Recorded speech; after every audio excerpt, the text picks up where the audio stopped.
Selamat pagi sahabat Drunska, berjumpa kembali dalam acara Bincang-Bincang sama Doi, edisi 27 Agustus 2022. Dalam beberapa waktu ke depan, Ica akan menemani sahabat Drunska berbincang bersama Dr. Ahmad Yasa, spesialis jantung dan pembuluh darah, konsultan kardiologi intervensi, magister kesehatan. Disiarkan langsung di Instagram Live @Drunska, di main hall, tepatnya di depan Milestone Rumah Sakit Dr. Un Kandang Sapi Solo. Selamat pagi Dokter Ahmad Yasa, bagaimana kabarnya hari ini dokter? Pagi Mbak, sehat selalu, semangat selalu. Semangat selalu ya dok ya? Iya. Harus itu ya dok ya? Wajib. Semoga sahabat Drunska di rumah juga selalu dalam keadaan sehat ya. Kali ini kita akan membahas tema yang menarik, yaitu waspada serangan jantung di usia muda. Yang pastinya sudah membuat sahabat Drunska penasaran. Semoga informasi hari ini bisa menambah wawasan bagi sahabat Drunska di rumah. Bagi sahabat Drunska yang ingin bertanya, silakan menuliskan pertanyaan di kolom komentar. Dan tentunya akan ada giveaway untuk sahabat Drunska yang beruntung. Langsung saja nih kita simak materi dengan Dr. Ahmad Yasa dok ya. Iya. Monggo dokter. Oke, terima kasih sahabat.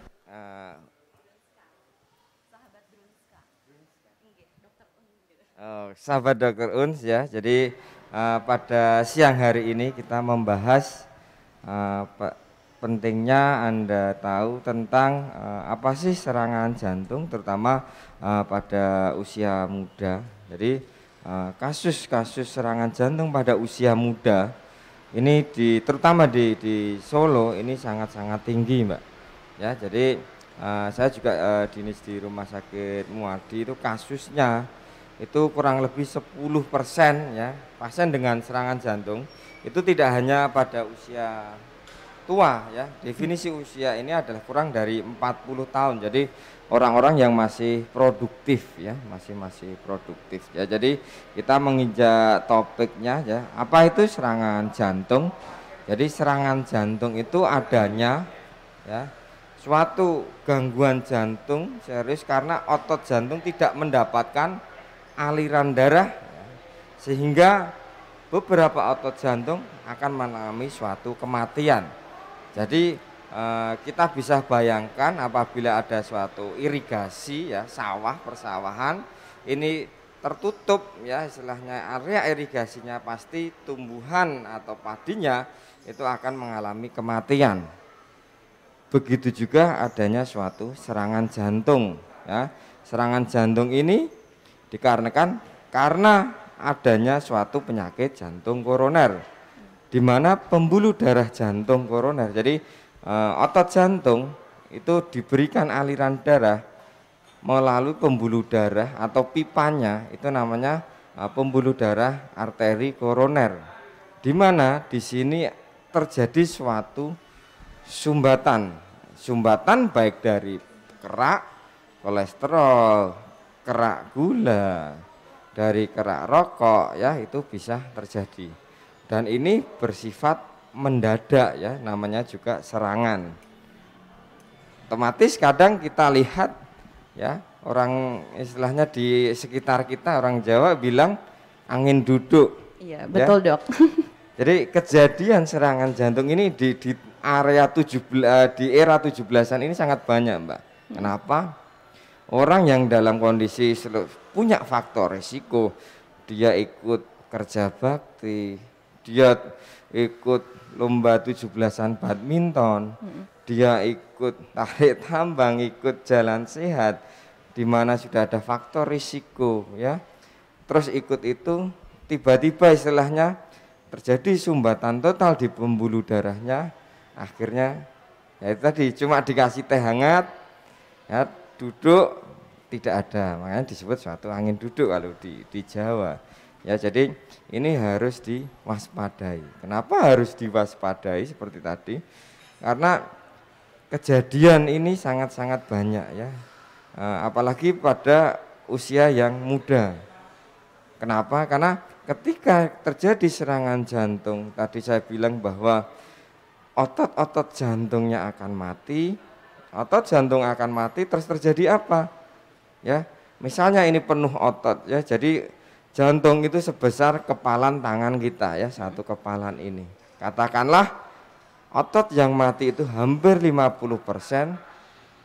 Artinya di situ jantung ini sebagai motor untuk mengalirkan darah ke seluruh tubuh. Dan jantung ini sangat berat kerjanya. Kenapa? Ketika jantung kita berhenti satu kali saja, itu pasien henti jantung.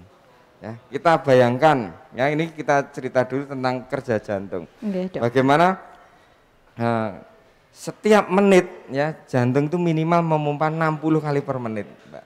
Ya, 60 kali per menit. Bayangkan itu berapa dikalikan usia kita ya, berapa sudah kelelahan jantung sampai kita usia 40, 50 ya, berapa kali dia berdetak. Ketika apalagi sudah terjadi serangan jantung, akhirnya ototnya rusak, katakanlah 50%, pompa jantung ini terganggu. Akhirnya pasien jatuh ke gagal jantung. Ketika gagal jantung jalan sedikit saja sudah ngos-ngosan. Ya. Tidur ngos-ngosan ya. Otomatis risiko jantung bermasalah ketika serangan jantung ini sangat tinggi. Makanya kita edukasi, hati-hati loh pada pasien dengan usia muda. Usia muda ini outcome-nya harus bagus.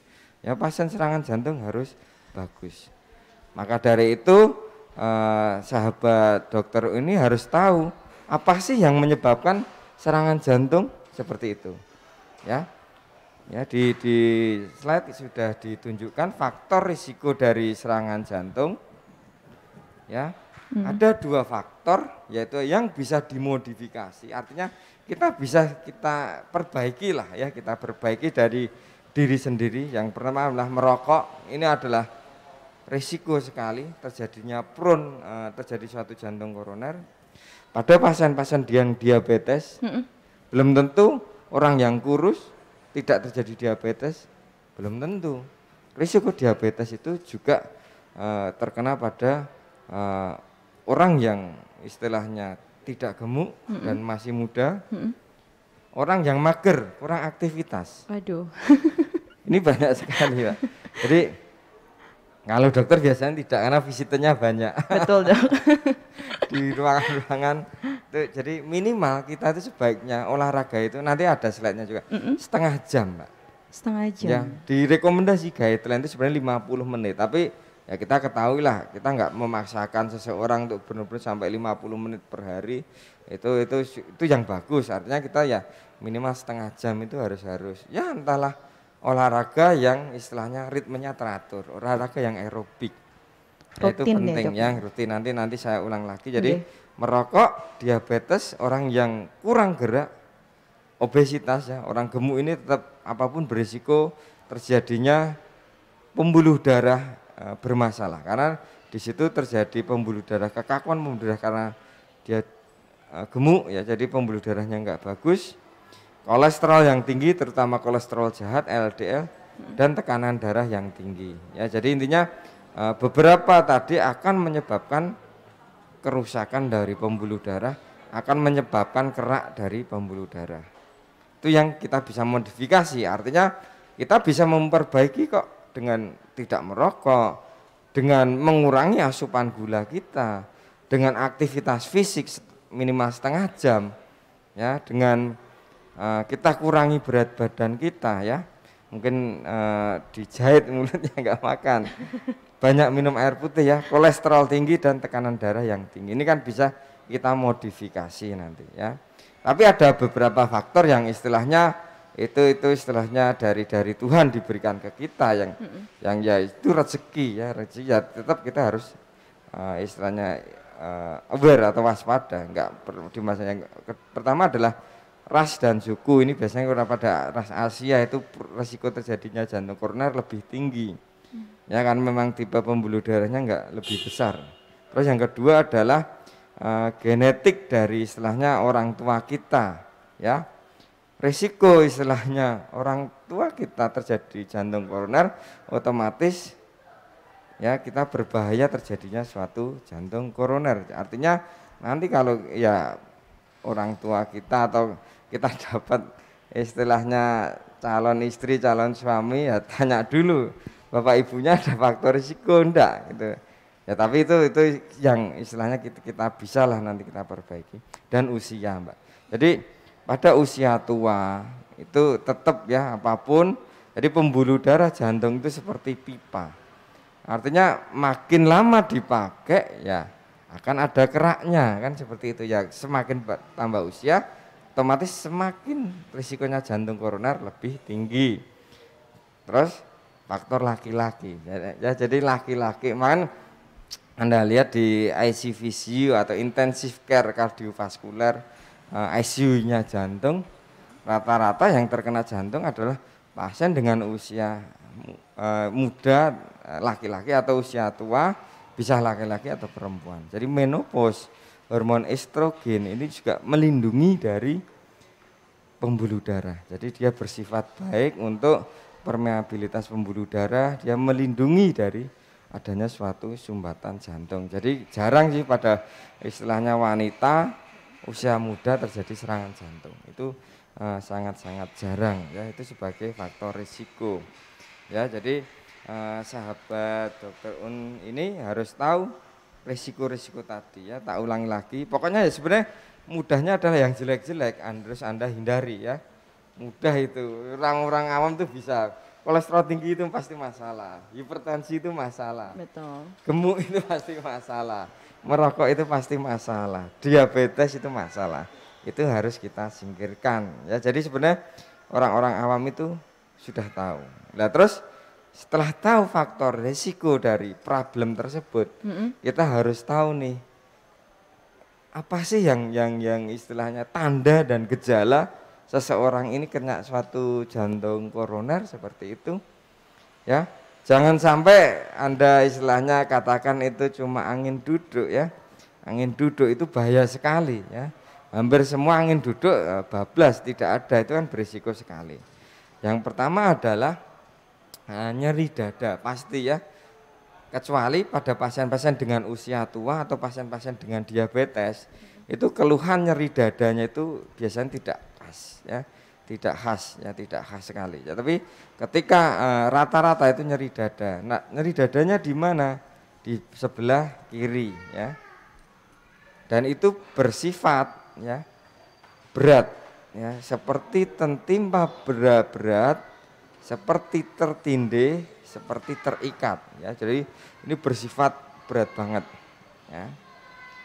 Bisa disertai penjalaran atau bisa menjalar sampai rahang kayak tercekik, bisa menjalar sampai tangan lengan kiri, bisa menjalar sampai punggung belakang ya. Tak ulangi lagi, nyeri dadanya dia di kiri biasanya berat ampek ya.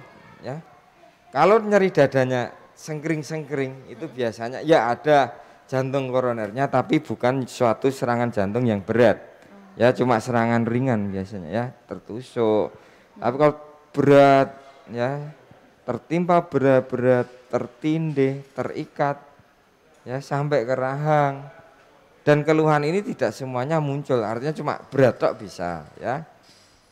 Bisa disertai dengan keluhan mual sama keluhan keringat dingin kalau tensinya turun. Ya kalau stabil seperti itu, tetapi biasanya kalau serangannya luas ya, ini biasanya disertai dengan pingsan ya, disertai dengan sesak. Terus nanti kalau Anda nggak jelas ini suatu serangan jantung atau tidak, biasanya gejalanya ini bersifat dari memberat ketika kita aktivitas ya. Selain tadi ya bersih-bersih, ikut kerja bakti 17-an, dah enak lagi kok nyeri lagi. Ini hati-hati karena kebutuhan akan suatu oksigenasi dari jantung itu meningkat ketika kita olahraga atau ketika aktivitas ya. Jadi beberapa poin tadi Anda harus tahu ya, sahabat Unsurakarta. Tadi sudah tahu apa sih suatu serangan jantung, kita sudah jelaskan. Nah, kita jelaskan lagi apa sih faktor risiko ya, sudah kita dapatkan poin-poinnya. Bagaimana keluhannya tadi sudah kita jelaskan ya. Sebelum itu kita harus tahu nih usia muda berisiko ya, kita harus tahu bagaimana cara pencegahan ya. Cara pencegahannya kita sudah mungkin di slide sudah kita berikan ya, yaitu cerdik ya. C-nya adalah cek kesehatan secara berkala, artinya di situ sangat mudah sekali bagaimana mungkin kalau kita sebagai pegawai tertentu akan dilakukan suatu medical check up tiap tahunnya. Oke, betul. Itu pasti ya. Pasti dok. Ya, tapi awareness atau kewaspadaan itu sebenarnya kapan sih kita harus lakukan suatu medical check up? Minimal mulai usia 40 tahun ya, itu kita cek semuanya. Ceknya apa? Ya kita apalagi di Dokter Un Surakarta ini ceknya kan sudah lengkap sekali, ada promonya tanggal 17 kan. Agustus ini. Betul dok. Anda bisa itu awareness pertama atau kewaspadaan pertama kali. Cek lab ya, kolesterol jahat, LDL ya, cek gula ya. Ini yang istilahnya momok terjadinya suatu jantung koroner ya. Di sini sudah sangat lengkap. Apalagi istilahnya kalau Anda berisiko dari orang tuanya, itu bisa cek minimal rekam jantung ya. Apabila dari rekam jantung istilahnya ada suatu dibaca ya nanti oleh Dokter Victor, Dokter Paula atau saya, di situ istilahnya ditunjukkan adanya suatu iskemik atau istilahnya kurang oksigen lah atau risiko bibit-bibit jantung koroner sudah ada ya, nanti kita sarankan ada 2 pilihan ya, dan di sini semuanya juga ada ya, lengkap. Kita lakukan suatu treadmill test ya, jadi nanti pasien disuruh lari, nanti kita lihat apakah iskemik atau kekurangan oksigen di jantungnya ini terbukti suatu penyakit jantung koroner ya. Jadi setelah kita evaluasi tadi lab cek ya, cek kesehatan berkala ya, ada risiko direkam jantung, dilihat oh ternyata ada problem ya, kita harus lanjutkan pemeriksaan lanjutan sahabat Dokter Un. Jadi bisa Anda lakukan treadmill test ya, di sini ada. Terus kita bisa lakukan namanya CT kardiak, artinya di situ nanti dilihat dengan CT scan pembuluh darah jantungnya. Dan di sini pun ada ya, semuanya lengkap. Kita bisa lakukan semua pemeriksaan jantung di Rumah Sakit Dokter Un Kandang Sapi ini ya, jadi semuanya lengkap ya. Setelah cek kesehatan berkala, kita bisa ya, E-nya adalah enyahkan rokok, artinya memang rokok apapun ya Mbak, itu risiko kerusakan dari endotel atau pembuluh darah itu tinggi ya, entah itu rokok elektrik, rokok istilah yang ringan nikotinnya ya sudah ada filternya, tapi tetap kita edukasi untuk stop ya. Tadi ya setelah kita cek kesehatan berkala, enyahkan rokok, kita bisa yang ketiga ya. Yang ketiga ini adalah R, rajin berolahraga atau beraktivitas fisik ya, seperti yang saya bilang tadi. Kenapa sih aktivitas fisik yang baik Mbak? Jadi nanti dipotong ya kalau jamnya melebihi. Enggak, masih kok dok, aman. Oh, ya. Ini nggak bisa berhenti nanti. Ya jadi ya tadi cek kesehatan, enyahkan rokok. Jadi saya ulang-ulang. Ini yang aktivitas fisik ya, rajin berolahraga. Ya, berdasarkan rekomendasi yang saya bilang minimal lah setengah jam. Olahraganya olahraga apa Mbak? Ya, olahraga yang aerobik. Aerobik itu olahraga yang punya ritme yang teratur. Ya jadi olahraga yang baik itu yang seperti itu. Untuk apa? Kardiovaskuler atau untuk jantungnya. Misalnya senam lah katakanlah. Kita tiap Jumat ada senam, saya lihat itu bagus sekali. Ya. Jadi ada pemanasan, inti dan pendinginan. Ya, prinsipnya semua olahraga seperti itu. Ya, senam, jogging, ya jalan lah. Ya, jadi jogging setengah jam. Itu kan ritmenya teratur. Itu yang akan memperbaiki aliran darah. Ya. Terus yang ketiga, ya misalnya sepedaan. Ya, sepeda kan teratur. Renang, ya, itu kan ritmenya teratur. Nanti banyak yang bertanya, lah itu tetangga saya ikut-ikut sepedaan juga meninggal. Itu meninggal padahal olahraganya sudah bagus. Jadi sejak sahabat dokter Unsuraka, nah, Anda harus tahu bagaimana sih hati-hati kalau berolahraga. Jadi sebaiknya yang hobi olahraga ini itu harus tahu bagaimana kita mengukur batas kecepatan dari detak jantung kita. Ya, jadi kalau sudah atlet-atlet itu dia tahu. Jadi maksimal manusia itu adalah detak jantungnya adalah 220 dikurangi usia. Katakanlah usianya 40 ya. 220 dikurangi 40. Di situ didapatkan ya 180. Jangan sampai Anda olahraga sampai usia 40 tahun, jangan sampai olahraga dengan detak jantung lebih dari 180 karena maksimalnya dia 100% seperti itu. Kadang orang itu dipaksakan. Olahraga yang baik ada maksimal lah 85% dari detak maksimal yang dia penuhi. Artinya kalau usia 40 ya heart rate ya kita jaga sampai 165 sudah cukup. Ya kayak kita bukan atlet, kita hanya menjaga kebugaran kita. Jadi kadang orang yang sepedaan jauh itu ya itu tadi mereka punya heart rate monitor. Jadi ketika dia sudah 85% dia stop. Nggak begitu banter gitu loh. Nah itu kan orang-orang yang awam ini yang kadang memaksakan, aku kuat, aku nggak apa-apa. Ternyata parameter detak jantungnya itu melebihi. Tapi yang termudah buat sahabat dokter Un Kandang Sapi Solo ini, Anda harus tahu ketika istilahnya keluarga Anda ada istilahnya sakit, perlu olahraga, yang termudah itu begini Mbak. Jadi ketika kita olahraga lah, katakanlah kita edukasi pasien, Bu jalan, lah jalannya bagaimana dok? Tahunya saya lelah, mudah. Jadi ketika nanti ibu jalannya sudah nafasnya full lewat mulut, ya full nafasnya lewat itu sudah ngos-ngosan, itu stop saja. Jadi kan kita kadang ya kita sepedaan lah, misalnya kawan-kawan kita ikut sepedaan, dah kalau nafasnya masih lewat hidung itu aman, artinya enak, sepedaan tidak masih, dia sebenarnya masih nyaman terhadap kondisinya dia. Tetapi kalau 50-50 ya, artinya kadang buka mulut, kan untuk tarik nafas ya, untuk tarik nafas. Ini sudah warning.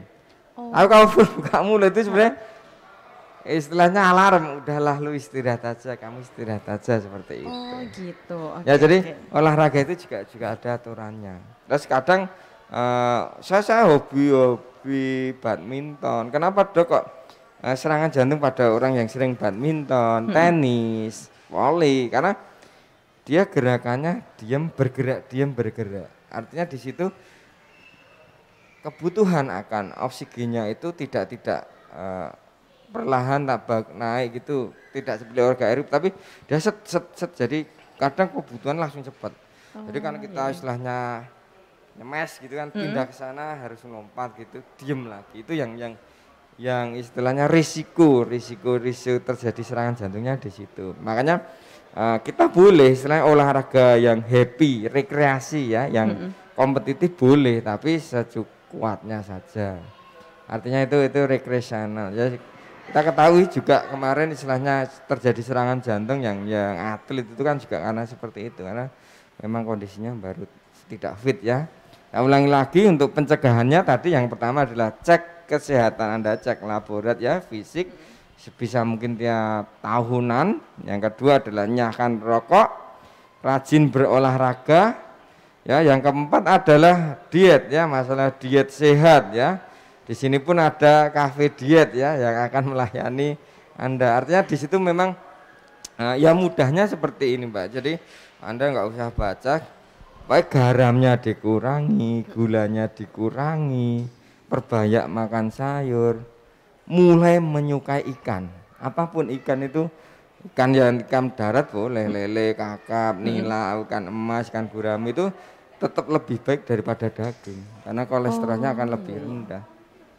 Terus bagaimana dengan gorengan? Sebenarnya kalau kita edukasi, kalau minyak pertama, minyak kedua, selain kita goreng gitu, masukkan minyak gitu, selama dia belum menjadi suatu minyak jenuh masih boleh sih kita berikan. Jadi istilahnya diet ini sangat penting sekali. Bagaimana?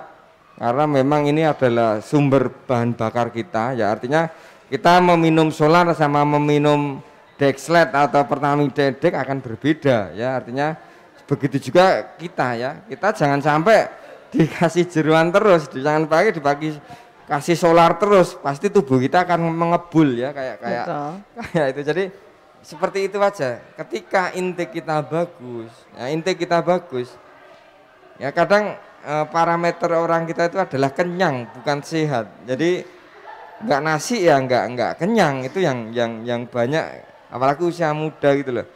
Aku tuh makannya banyak, kerjanya akan banyak. Tidak begitu. Kita kenyang karena buah bisa, kita kenyang karena sayur bisa, kita kenyang karena protein pun akan bisa. Ya tidak kita kenyang karena nasi ya. Kita sudah makan roti gandum tapi pakai nasi.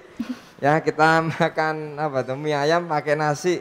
Itu kan double karbohidrat. Artinya ayolah kita sahabat Uni ini sudah mulai waspada ya untuk bagaimana kita menjaga pola makan kita. Apalagi kalau pasien-pasien dengan risiko sudah diabetes, sudah hiperkolesterol, ya istilah kayak Anda bisa kan Mbak di sini untuk istilahnya catering diet gitu kan bisa. Bisa nanti dok. kita bisa hitungkan kalorinya, kebutuhannya, garamnya berapa. Ini sangat-sangat bagus sekali. Ini sangat-sangat membantu kita ya tadi menjaga istilahnya asupan kita akan lebih baik ya.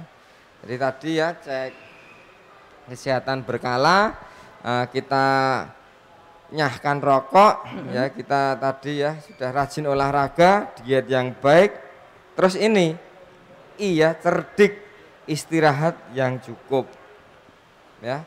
Untuk hard worker memang minimal lah 6 jam, tapi rekomendasi itu 7 sampai 8 jam. Betul. Rekomendasi sekarang pun untuk cardiovascular life itu untuk angka harapan hidup yang bagus adalah orang-orang yang tidur lebih dari 6 jam. Ya sebaiknya ya 7 sampai 8 jam. Bagaimana kalau yang orang insomnia nggak bisa tidur ya? Anda tetap harus istirahat ketika siang hari. Tetap ya itu minimal 6 jam ya. Terus yang terakhir adalah kelola dari stres ya, hindari stres ya. Jadi apapun ya sudah kita atasi.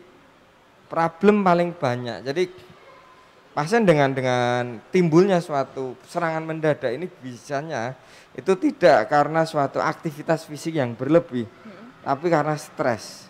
Awal-awal pandemi banyak serangan jantung itu karena ya tadi karena tidak bisa mengelola stres, karena istilahnya usahanya bangkrut, dia sudah di stop dari istilahnya kerjaan, seperti itu banyak sekali terjadi. Jadi stres pikiran ini lebih berisiko daripada istilahnya istilah capek badan. Ya, jadi ketika kita stres emosional, stres pikiran itu istilah tidur hilang tapi bangun tidur masih lagi. Kita capek badan, tidur sehat. Itu kan beda ya. Ya otomatis ya harus istilahnya banyak ibadah ya. Jadi pilar cerdik ini harus sahabat kandang sapi ini harus tahu ya. Jadi itu sudah direkomendasikan dari Kementerian Kesehatan ya. Tak ulangi lagi, cek kesehatan berkala.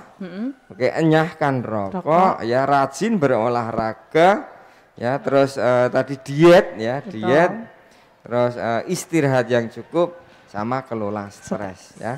Era sekarang kan semuanya akan stres ya. Banyak orang yang nggak bisa ya, tetap apapun kita bisa kelola stres itu pasti akan bisa ya. Tadi terus untuk bagaimana pertolongan pertama, misalnya kita dapatkan terjadinya suatu serangan jantung atau jantung koroner. Yang pertama adalah ya, pasien dikondisikan atau didudukkan dalam posisi 20 sampai 30 derajat. Supaya apa? Supaya di situ tidak terjadi suatu sumbatan nafas ya. Terus kita evaluasi ya kondisi dari tubuhnya ya. Jadi kita evaluasi di situ jangan istilahnya hindari dari aktivitas berlebih. Ya, jadi memang pasien dikondisikan istirahat. Apabila ya istilahnya dia nyeri yang sangat hebat, ya harus segera dibawa minimal ke puskesmas untuk pelayanan selanjutnya. Tapi sekarang istilahnya bisa langsung istilah ke IGD ya. Betul. IGD kita 24 jam siap untuk semuanya ya, semuanya bisa kita lakukan, karena apa? Yang saya takutkan banyak yang terlambat, Mbak. Artinya nggak apa-apa kok, sudah, jadi istilahnya sudah istirahat dulu. Pada prosesnya, jadi kami dokter jantung itu pakai moto time is muscle, artinya adalah waktu itu adalah otot apa? Otot jantung ya. Semakin Anda buka sumbatan, istilah tadi kan penyebab ya serangan jantung ada suatu sumbatan dari pembuluh darah jantung. Artinya semakin cepat dibuka otot jantung, atau tadi saya asumsikan suatu persawahan, itu jangan sampai yang rusak itu banyak gitu loh. Makanya segera mungkin. Artinya ketika Anda dapatkan pasien dengan serangan jantung, dibawa ke IGD itu segera mungkin ya, segera mungkin. Penanganannya ini harus secepat mungkin. Karena apa? Meminimalkan kerusakan dari otot jantung.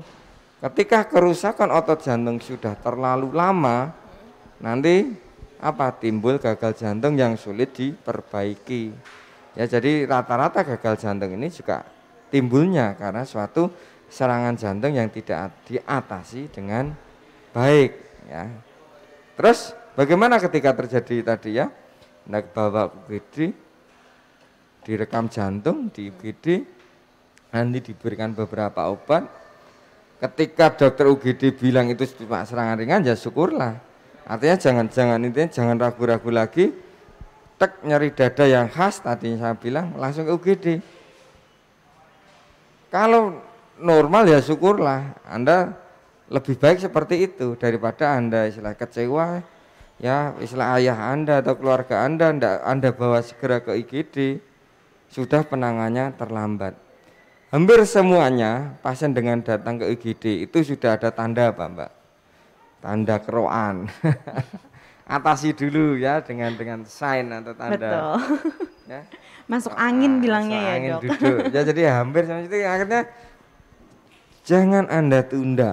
Jangan Anda tunda, serahkan pada kami. Artinya di situ kami akan segera mungkin akan buka sumbatan atau pembuluh darah jantung Anda, itu akan perbaiki. Lah kalau di IGD baik ya syukurlah, berhenti di situ pasien boleh rawat jalan. Betul. Ya, terus apalagi ya ketika nanti istilahnya di sumbatan ya. Nanti istilahnya ada ini agak advance atau agak berat, yaitu kita akan buka sumbatan. Yang pertama adalah dengan obat ya, istilahnya pakai yang namanya fibrinolitik atau pengencer darah ya. Terus yang kedua adalah dengan suatu primary PCI atau kateterisasi jantung segera mungkin ya. Jadi semua terapi yaitu perlu ketahui sahabat bahwa semuanya ada di Dr. Un Kandang Sapi Solo ini. Jadi apabila Anda terjadi suatu serangan jantung ya, jangan Anda tunda. Langsung Anda bawa ke IGD, nanti akan diprotap ya, dilakukan rekam jantung, dicek lab. Ya, ketika dokter IGD mengatakan tidak apa-apa ya syukurlah, tidak masalah. Tetapi ketika harus segera mungkin kita buka sumbatan itu biar otot jantungnya yang rusak berkurang, itu nanti kita ada dua opsi, yaitu dengan obat atau dengan fibrinolitik, bisa dengan terapi primary PCI yaitu dengan kateterisasi jantung segera mungkin. Yaitu yang istilahnya penting yang harus kita ketahui. Jadi buat sahabat ya Un Kandang Sapi Solo ini yang di area Solo, Anda bisa ikut bergabung. Bagaimana semua program di sini ada, baik preventif ya pencegahannya, tadi dengan diet, dengan senam, dengan cek laborat semuanya ada, dengan istilahnya kita ajak ya, dengan nanti ketika istilahnya ada problem kita bisa istilahnya pasien dengan serangan jantung atau jantung koroner kita bisa selesaikan dari A to Z semuanya di rumah sakit ini. Begitu Mbak, mungkin yang sedikit saya sampaikan, mungkin ada pertanyaan atau nanti kita diskusi, silahkan. Baik, terima kasih Dr. Ahmad Yasa untuk materi hari ini ya. Semoga sahabat Drunska bisa mengerti mulai apa ya Dok ya, mulai paham, mulai menyadari mungkin ya Dok. Ini langsung aja pertanyaan yang pertama ya Dok ya. Dari sahabat Drunska, yaitu atas nama Nuna Cipta. Halo Dok, tanya dong pemeriksaan apa yang mendeteksi penyakit jantung di usia muda yang memiliki keturunan. Jadi mungkin pemeriksaan untuk mendeteksi jantung. Itu periksanya apa ya Dok biasanya? Oke, pertanyaan yang sangat bagus. Jadi salah satu pilar tadi ya, terpilar cerdikan salah satunya adalah bagaimana sih bapak ibu saya ada keturunan lah Dok. Ini bagaimana untuk kita atasi ya, kita atasi bagaimana ya. Pencegahannya tadi ya, ceknya apa saja yang terutama Mbak ya. Jadi kan faktor-faktor risiko tadi harus Anda cek. Tensi dulu lah ya, jangan sampai hipertensi kan begitu. Betul. Gula ya, cek profil gula darah ya. Kolesterol tinggi, terutama cek yang namanya LDL, kolesterol jahat ya. 3 obesitas ya. Gunakan timbangannya seperti itu ya. Terus apa lagi ya? Selain itu nanti Anda harus dilakukan minimal ada rekam jantung atau EKG ya. Dan Anda nggak usah khawatir, di sini juga ada istilahnya paket-paketan untuk pemeriksaan tersebut ya. Jadi awalnya screeningnya seperti itu dulu. Nanti ketika rekam jantungnya Anda, oh ini mungkin terjadi suatu istilahnya awal dari serangan jantung, oh ini ada suatu sumbatan, nanti bisa dilakukan pemeriksaan selanjutnya, yaitu adalah treadmill test. Jadi nanti Anda disuruh jalan cepat sambil direkam jantung. Kalau Anda nggak bisa istilahnya ada gangguan disabilitas, mungkin kakinya sakit atau pada usia tua, kita bisa langsung kita lakukan namanya CT koroner ya. Dilakukan CT scan dengan zat warna atau zat kontras pada pembuluh darah arteri. Di situ nanti kita bisa lihat ya. Di bagian radiologi Dr. Un kandang sapi ini juga sudah bisa melakukan hal tersebut. Artinya seperti diagnostik itu kita pastikan aman ya. Anda sahabat-sahabat Un kandang sapi ini aman, semuanya kita bisa periksakan di sini dan itu jelas sekali. Ketika terus sudah bagus Dok, ya minimal laboratnya ya, cek darahnya ini ya berkala 1 tahun sekali, seperti itu. Jangan sampai sudah dicek bagus, enggak evaluasi lagi ya, minimal 1 tahun sekali. Tapi ya jangan parno, kadang itu pasien itu tiap bulan dicek ya boleh, Anda punya istilahnya ekonomi yang kuat, boleh Anda cek terus, tapi nanti akan Anda fokusnya itu hanya ke laboratnya, kita nggak mau perbaiki itu, Anda harus lebih santai gitu Mbak. Betul, baik, terima kasih dokter.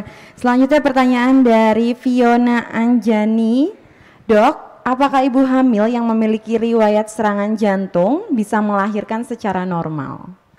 Oke, pertanyaan yang bagus sekali. Jadi saya beberapa kali dapat pasien dengan usia wanita, usia terakhir itu usia 36 tahun dan itu baru menikah. Jadi serangan jantung. Terus bagaimana tata laksana? Dok, saya pengen hamil, sangat boleh sekali. Jadi yang penting adalah saya Mbak Fiona saya. Betul Dok. Mbak Fiona ini harus konsultasi ke dokter jantung sekitar. Artinya selain dokter kandungannya, Anda harus konsul ke dokter jantungnya, bagaimana terapinya. Karena di situ ada beberapa obat, misalnya nanti pengencer darah kita bisa stop, ya beberapa obat yang istilahnya mengganggu janin bisa kita stop, dan intinya persalinan itu boleh apapun, ya boleh apapun selama dia yang tadi saya bilang serangan jantung kalau sudah diatasi dengan cepat, kerusakan otot jantungnya sedikit itu orang kayak biasa Mbak, jadi nggak ada sequelae atau sisanya, itu kadang nggak ada istilahnya. Habis itu pasien olahraga sudah yang lain-lain. Ya banyak pasien yang dari Dokter Un Surakarta ini yang sudah kita lakukan kateterisasi, sudah pasang ring. Habis itu aktivitas setelah dia itu bebas lah. Karena apa? Kita tangani seawal mungkin, secepat mungkin. Jadi cluenya itu sebenarnya kalau diatasi ya secepat mungkin, sisanya atau sequelenya atau efeknya itu sudah hampir dikatakan tidak ada. Jadi ketika pasien akan hamil pun dalam istilahnya kondisi apapun itu sangat seperti orang normal lah, bahasanya seperti itu. Tapi tetap ya untuk Mbak Fiona itu harus Anda diskusikan lagi dengan istilah dokter yang merawat Anda, baik dokter kandungan ketika harus juga dengan dokter spesialis jantung yang Anda rawat ya. Artinya secara teori sih aman semuanya untuk persalinan, entah itu baik pervaginam atau istilah lahir biasa maupun lahir dengan istilahnya operasi. Tapi apapun itu sangat-sangat aman. Begitu Mbak. Oke, baik, terima kasih Dokter Ahmad Yasa. Selanjutnya ya Dok ya, pertanyaan dari Andraya Zari 1, Dok, apakah yang punya riwayat penyakit jantung tidak boleh bermain futsal? Karena ada beberapa kasus yang saya tahu bisa menyebabkan kematian. Monggo dokter. Ya ini makanya sangat menarik sekali. Ya jadi olahraga yang kompetitif terutama Mbak. Jadi tidak hanya futsal. Ya jadi kira-kira yang gerakannya itu tidak teratur. Kan futsal itu kan diem terus gerak. Betul. Enggak jalan terus, itu artinya jalan-jalan kalau jalan terus ya. Voli, badminton, ya badminton, terus istilahnya tenis lapangan. Kalau tenis meja sih lebih ringan karena gerakannya nggak begitu jauh. Tenis lapangan itu memang berisiko terjadinya suatu jantung koroner.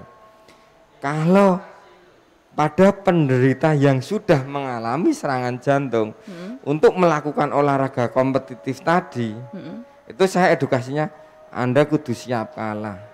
Artinya dia untuk happy ya boleh, paham? Jadi untuk kesenangannya. Loh, saya itu sejak kecil hobinya badminton dong, nggak boleh badminton setelah serangan jantung boleh, tapi apa?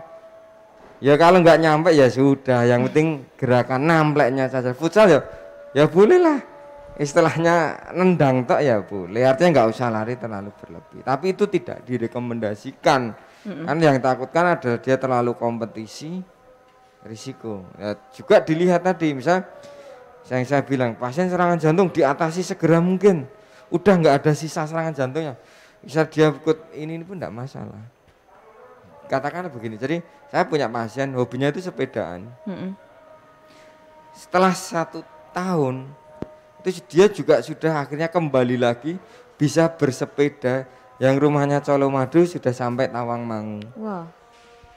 Artinya itu butuh proses ya, butuh proses seperti itu. Kayak futsal itu ya boleh, tetapi tadi kuate jangan dipaksakan, makanya siap kalah gitu aja. Kalau Anda ya hobi Mbak, jadi saya katakan nanti stres, malah nggak ada hobinya itu kan berisiko. Ya boleh selain untuk bahasa persahabatan lah seperti itu, boleh lah anda futsal, tapi ya tadi rasakan Melayu, nggak usah banyak lari. Yang tips trik paling bagus sebenarnya adalah pakai heart rate monitor atau istilah jam yang ada heart rate-nya kan. Banyak sekali sekarang, kurang dari 500.000 pun ada ya, merek-merek tertentu itu. Saya pun kalau olahraga seperti itu, jangan sampai tadi detak jantungnya itu melebihi 85% dari detak maksimalnya. Rumusnya 220 dikurangi usia. Ya seperti itu.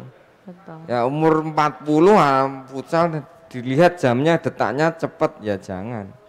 Itu karena bikin boros untuk jantungnya seperti itu. Jadi saya simpulkan tetap boleh, tapi ya sebatas happy saja. Jadi dikontrol ya Dok ya. Dikontrol. Baik. Selanjutnya nih dokter, pertanyaan terakhir ya dok ya. Dari _Anugrah Adi.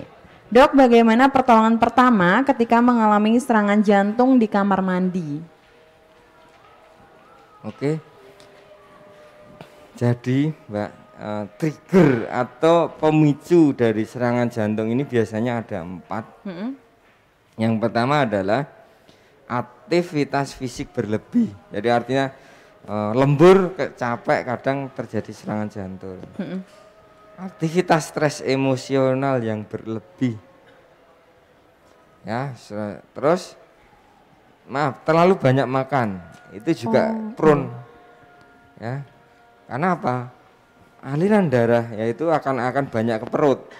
Makanya kalau kita makan, nanti kita makan siang bareng terus ngantuk, itu yang memang cerebral blood flow atau aliran darah 80% masuk ke perut semua.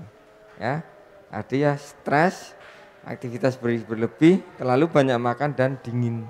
Makanya kadang serangan jantung, serangan stroke itu timbul pagi hari karena respon dari dingin.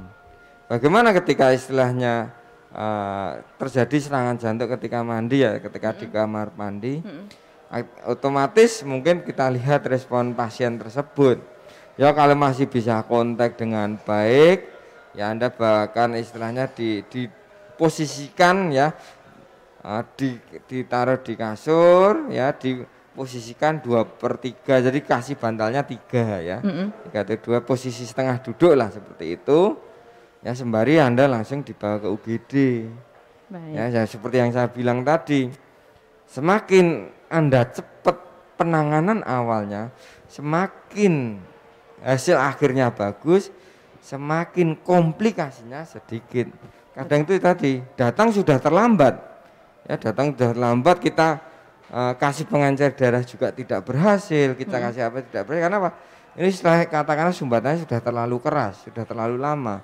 Sudah mulai muncul komplikasi gagal jantungnya, itu yang sulit. Makanya tadi dia ke istilahnya dari kamar mandi langsung didudukkan, ambil mobil atau motor dibawa bapaknya kita ke IGD, itu yang paling aman. Baik. Tapi kalau istilahnya masih bisa istilah punya obat-obatan, dia pasien dengan risiko jantung koroner, kita kasih yang namanya obat di bawah lidah ya, isosofodinita. Itu kadang pasien itu pasti punya. Kalau istilahnya sudah kontrol rutin ke dokter jantung gitu, biasanya kita kasih obat di bawah lidah. Itu yang penolongan pertamanya biasanya pakai itu. Begitu Mbak. Baik, terima kasih Dokter Ahmad Yasa untuk materi dan pertanyaan yang sudah dijawab ya dok ya, sehingga dapat menjadi tambah wawasan untuk sahabat Drunska di rumah. Iya dok, sahabat Drunska. Baik, mau menginformasikan untuk sahabat Drunska di rumah, jika Rumah Sakit Dr. Un Kandang Sapi Solo memiliki layanan yang mendukung sahabat Drunska dalam melakukan mendeteksi terkait jantung dengan melakukan pemeriksaan medical check up, yaitu ada 2 paket. Yang pertama ada paket coronary risk untuk mengetahui resiko penyakit jantung koroner, dan kedua ada paket coronary untuk mengetahui kondisi jantung secara mendalam yang ditujukan bagi seseorang yang mempunyai riwayat penyakit jantung dalam keluarga, beresiko terkena penyakit jantung, menderita hipertensi atau diabetes mellitus. Sahabat Drunska tidak perlu khawatir datang ke rumah sakit karena Drunska tetap aman. Selanjutnya sudah tadi disinggung oleh Dr. Ahmad Yasa ya terkait catering cafe diet Drunska ya dok ya. Penting. Menginformasikan juga jika kini di cafe diet Drunska tersedia catering cafe diet bagi sahabat Drunska yang sedang melakukan program diet, diabetes, kolesterol, asam urat atau rendah garam. Untuk informasi lebih lanjut dan melakukan pemesanan langsung saja bisa menghubungi nomor cafe diet yang tertera di layar. Dokter Ahmad Yasa, tidak terasa perjumpaan kita dengan sahabat Drunska sudah hampir habis dokter. Enggak dok. Terima kasih banyak untuk edukasi dan informasi yang disampaikan pagi ini kepada sahabat Drunska di rumah. Sebagai penutup mungkin ada take home message yang ingin disampaikan untuk sahabat Drunska dokter. Monggo. Oke, terima kasih Mbak. Jadi pesan saya untuk sahabat Dr. Un Kandang Sapi Solo ini bahwa ya serangan jantung ini itu banyak sekali kejadiannya sebenarnya. Tetapi ya tadi kita tidak waspada akan hal itu. Ya. Betul. Ya jadi hanya kita katakan suatu angin duduk. Ya, jadi ada keluhan nyeri dada, apalagi pada pasien dengan usia muda, segeralah Anda datang ke UGD ya. Untuk apa? Tata laksana awal. Ya, Anda tidak akan menyesal ketika Anda datang lebih cepat karena hasil akhir atau komplikasinya akan lebih kecil, ya, hasil akhirnya akan lebih baik untuk penanganan awal. Karena jantung koroner atau jantung ini sangat bisa berguna ya, karena sebagai motor di tubuh kita ya. Jadi penanganan awal dari suatu jantung koroner sangat menentukan untuk quality of life atau istilahnya angka harapan hidup seseorang menjadi baik. Sekian Mbak, terima kasih. Baik, terima kasih Dr. Ahmad Yasa. Terima kasih juga untuk semua sahabat Drunska yang sudah setia mengikuti dari awal hingga akhir. Pemenang giveaway akan diumumkan besok melalui postingan IGTV, jadi stay tune di Instagram @drunska. Selamat melanjutkan aktivitas dan selamat berakhir pekan bagi sahabat Drunska sekalian. Jangan lupa tetap mematuhi protokol kesehatan, menjaga kebersihan dan selalu jaga kesehatan. Kita berdoa bersama agar wabah virus corona ini segera berakhir. Drunska tetap aman untuk Anda. Sampai jumpa di acara bincang-bincang selanjutnya.